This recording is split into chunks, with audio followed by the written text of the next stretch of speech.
pamagitan ng batian, madaon sa puso may pagmamahal.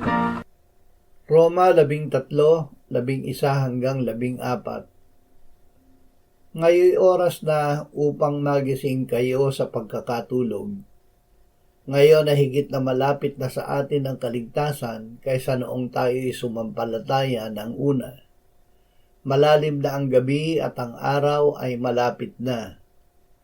Kaya't iwaksin na natin ang mga gawa ng kadiliman at ating isakbat ang mga sandata ng liwanag.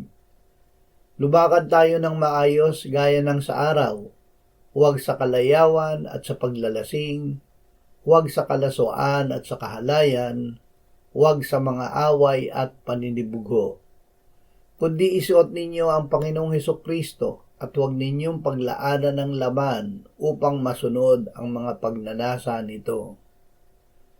Maghanda sa pagbabalik ni Kristo. Dahil ang Panginoong Hesukristo ay malapit nang magbalik, iwaksin natin ang mga gawa ng kadiliman at ating isakbat ang mga sandata ng liwanag. Tayo ay inalis ng Diyos sa paghahari ng kadiliman at inilipat sa paghahari ni Kristo na ating liwanag. Siya ngayon ay nananahan sa atin.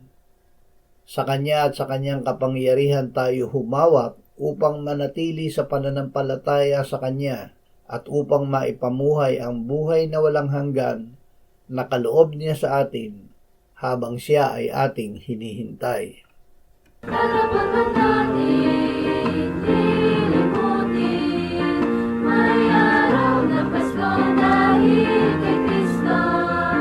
Anak ng Diyos pusang nanood, kaligtasan, kapayapaan at tulong. Sa Kanya, kasalanang iwala, nagawin